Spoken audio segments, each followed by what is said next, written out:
Bon, donc, rebonjour, ça fait longtemps qu'on ne s'est pas parlé comme ça. On commence le chapitre 6, et là, c'est la cinétique avancée.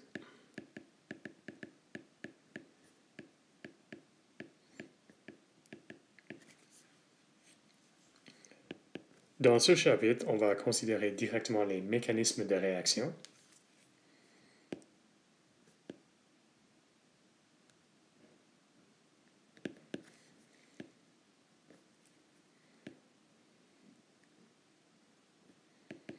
Comment? On va décomposer une réaction nette, la réaction qu'on observe dans la réalité, en plusieurs étapes élémentaires.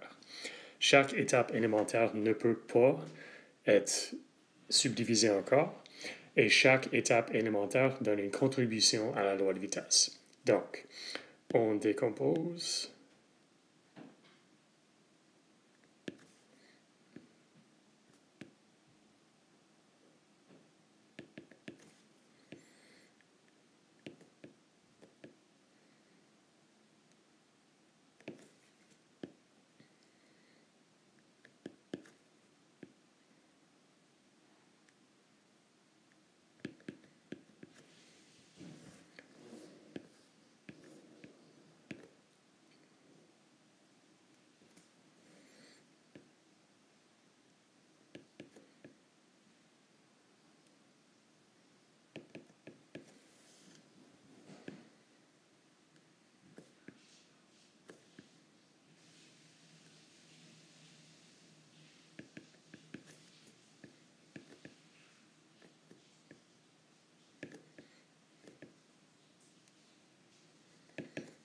OK, donc en gros, c'est ça le message. Aujourd'hui, on va voir quelques exemples instructifs. Dans la prochaine leçon, on va discuter des approximations qui vont faciliter la tâche. Puis après ça, on va voir un mécanisme, en guillemets, pour les réactions unimoléculaires. Donc, un exemple, disons qu'on a la réaction nette. Et qu'est-ce que je veux dire par réaction nette? Une réaction qui se passe stoichiométriquement qu'on trouve dans un labo. Donc, on a une substance A qui devient des produits P. C'est ça qu'on appelle la réaction nette. Donc, c'est déjà à gauche, on ne va pas le réécrire. Mais ce n'est pas la façon, ça ne décrit pas comment A devient P. Donc, on suppose qu'il y a un mécanisme. D'habitude, on suppose un mécanisme et on peut essayer de donner une preuve expérimentale. On ne peut pas donner une preuve avec des calculs parce que les calculs sont une description de la réalité, ils ne sont jamais la réalité. Mais on peut donner une preuve avec des expériences en utilisant des isotopes radioactifs. Bon, donc, on suppose qu'il y a un mécanisme A qui devient P, B, ou I pour intermédiaire, qui devient ensuite P. Il y a des constants pour chacune des étapes élémentaires. Bon, donc, dans ce mécanisme qu'on propose, il y a deux étapes élémentaires. Donc, le premier, A qui devient I, puis le deuxième, I qui devient P. Okay. La différence avec le chapitre 5, une étape élémentaire ne peut pas être décomposée en quelque chose de plus simple. Donc, les étapes élémentaires vont directement donner une contribution à la loi de vitesse sans preuve. C'est contraire au chapitre 5 où la loi de vitesse venait de l'expérience. Ici, on propose un mécanisme en termes d'étapes élémentaires. Avec les étapes élémentaires, on peut composer la loi de vitesse. Bon, donc, je vais écrire ça.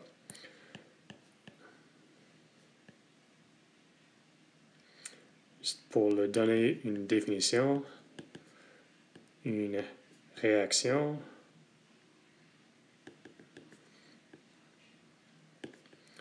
ne peut pas être décomposée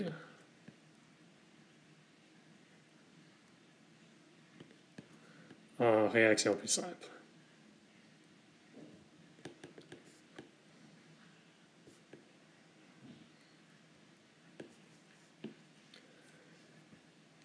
Bon, donc, pour chacune des étapes élémentaires, on peut donner une loi de vitesse. Donc, A, par exemple, est consommé seulement par la première réaction, ne trouve pas dans la deuxième. Donc, la loi de vitesse pour A, on est consommé par la première réaction. C'est tout. Okay, je vais préciser. Si c'était quelque chose d'autre, disons 2A qui devient P, on aura dA dt moins KA au carré.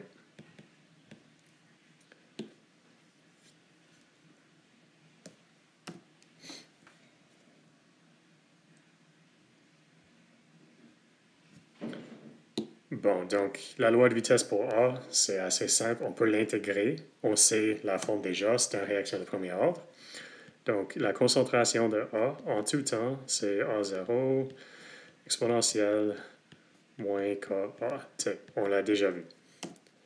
Bon, qu'est-ce qui arrive si on veut voir la concentration de I, par exemple? Bon, donc encore une fois, on a A qui devient I, qui devient P. Donc KA, KB. Bon, donc I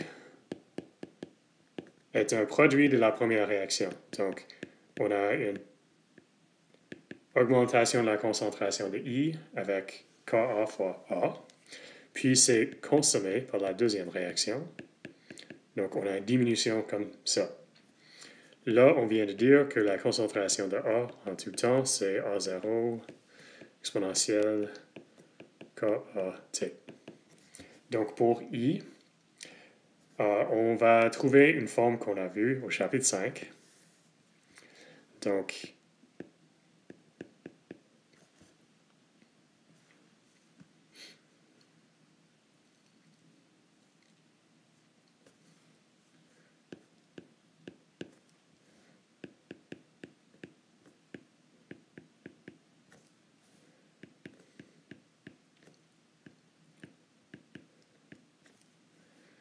okay, d'où vient cette expression-là? Simplement en faire la substitution pour A.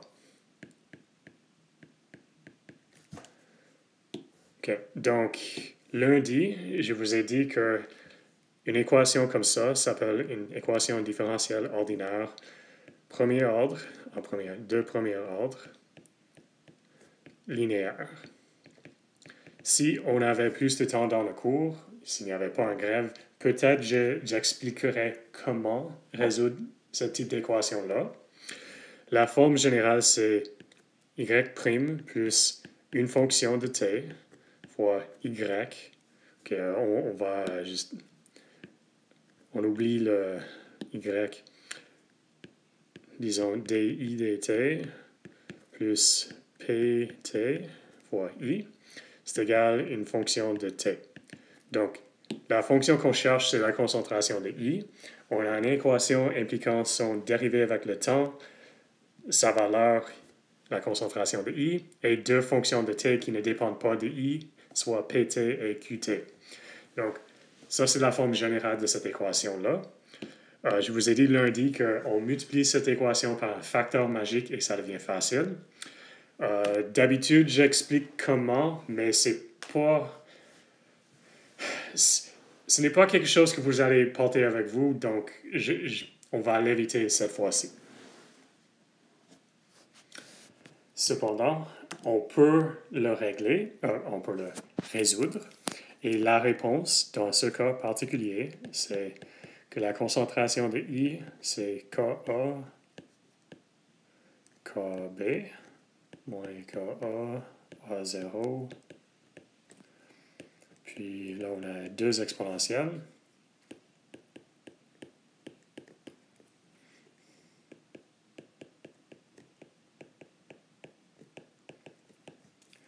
Bon, donc, quelque chose à dire, ne mémorisez pas ça.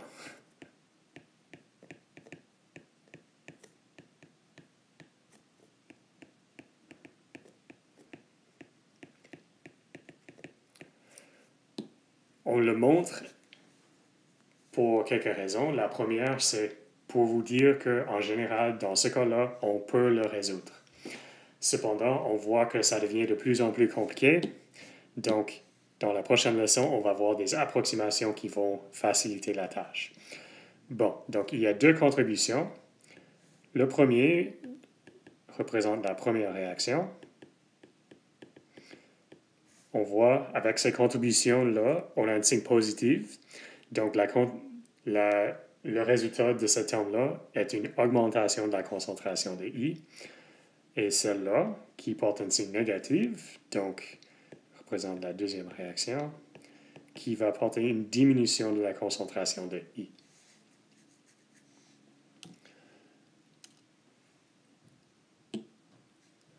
Bon, donc, finalement, pour compléter le développement, on sait qu'en tout temps, la matière est conservée. Donc, la somme des concentrations, c'est la somme des concentrations initiales. Donc, la matière est toujours conservée. Si les coefficients stoichiométriques étaient différents, bien entendu, l'équation ici est un peu différente, mais là, les coefficients sont identiques, donc il n'y a pas de problème. On suppose que la concentration initiale de l'intermédiaire est 0 et que la concentration initiale du produit est 0. Donc, ça nous dit que la concentration des produits, c'est A0 moins A plus I0, pardon.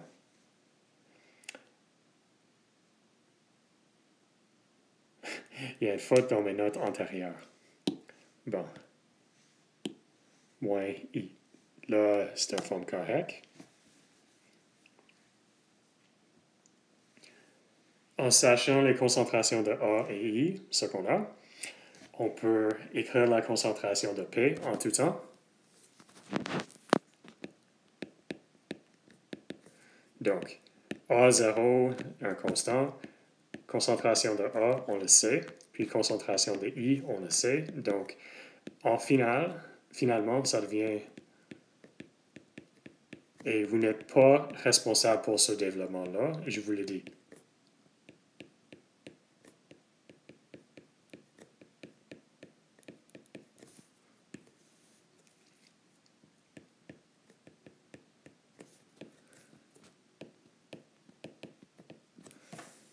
Bon, donc, la concentration de A, la concentration de I et la concentration de P, on peut trouver comme expression à forme clos, comme une petite formule sur papier. Donc, ça représente une résolution exacte de ce système.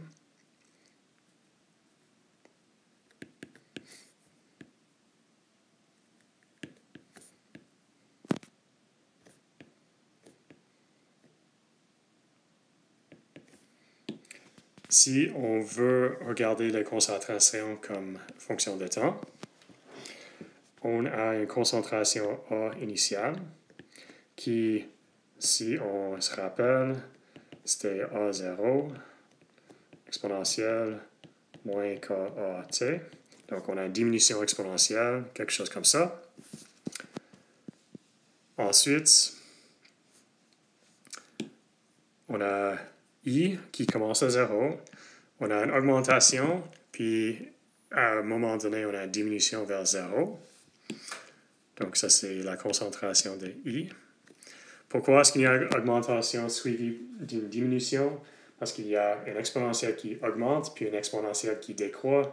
Les deux sont tous les deux présents. Donc, à court temps, c'est la croissance exponentielle qui est dominante, puis à long temps, c'est la diminution exponentielle qui est dominante.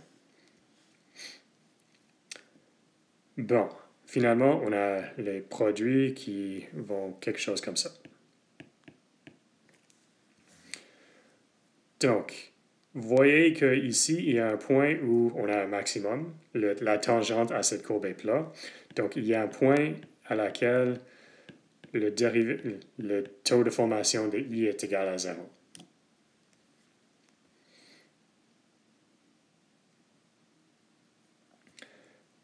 Bon, donc, dans le texte Atkins, il y a un exercice que je vous donne comme exemple.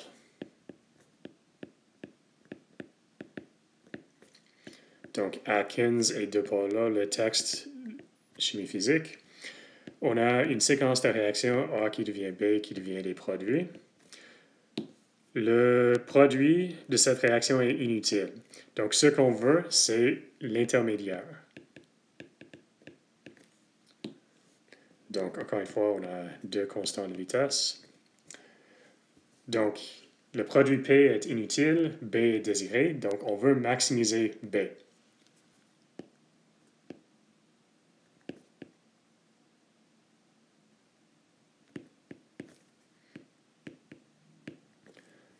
Quand est-ce qu'on atteint un maximum en B?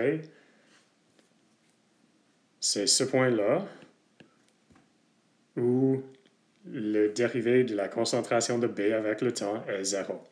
Donc, ça s'arrive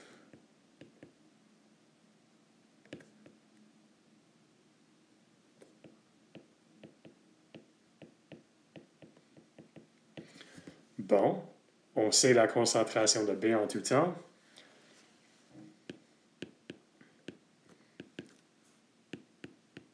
Donc, en utilisant les expressions des diapositives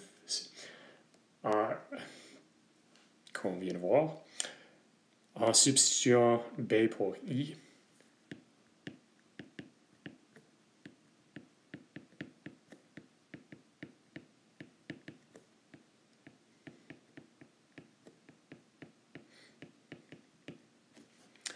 bon, donc là, l'expression pour B en tout temps, on veut trouver où son dérivé avec le temps est égal à 0. Donc, on prend son dérivé avec le temps. Bon, donc on a un produit de deux choses, Ka divisé par Kb moins Ka fois A0, qui sont tous des constants. Donc, leur dérivé avec le temps, c'est 0, donc on peut le garder à l'extérieur. Ensuite, on a une somme de deux choses qui ont un dérivé simple avec le temps, moins Ka exponentielle moins Kat plus Kb exponentielle moins Kbt. Donc, on veut trouver où ça c'est égal à 0.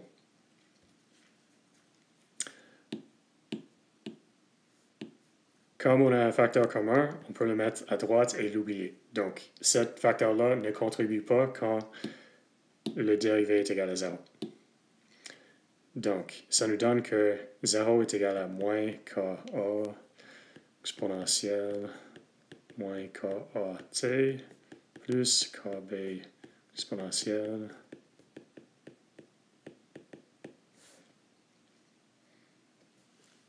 bon, donc ce n'est pas une forme compliquée.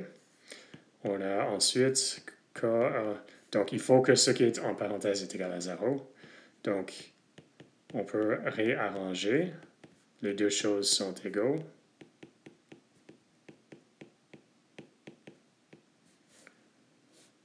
Ou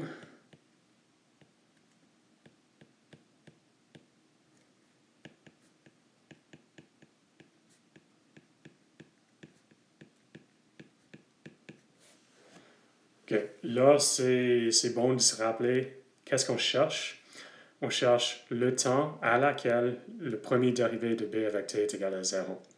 Donc, Ka et Kb sont des constants. On va résoudre cette équation pour t.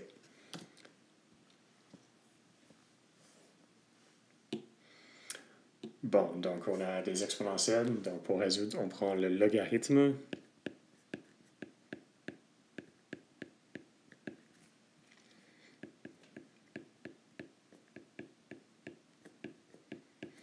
OK, et là, c'est simple.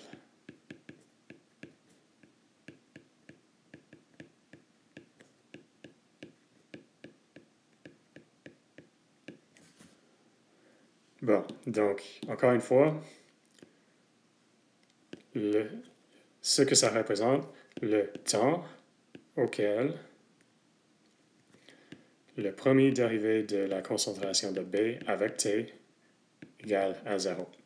Et pour vous rappeler, c'est quand la concentration de B est maximale.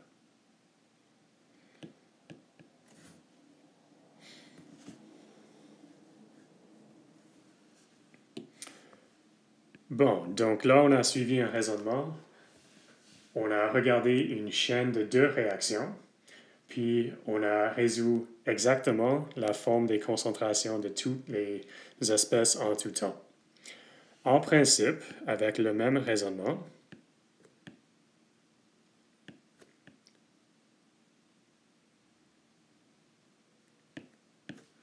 on pourra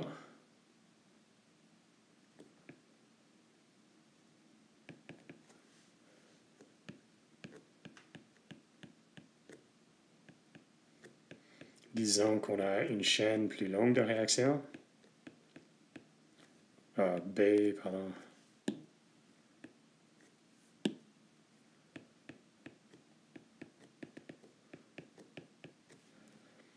Donc, on commence avec A. Toujours A est impliqué seulement dans la première réaction. Donc, on peut résoudre pour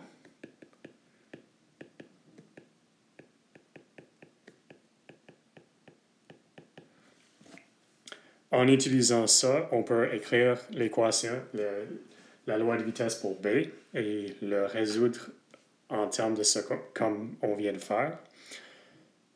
Ensuite, on peut faire la loi de vitesse pour C. On résout en utilisant la même méthode. On fait la loi de vitesse pour D, etc. jusqu'à ce qu'on arrive à P. Mais comme vous verrez, comme vous voyez directement, ça devient un peu long, très long. Et on n'apprend pas grand-chose. Donc, cette solution-là, je dirais, est inutile.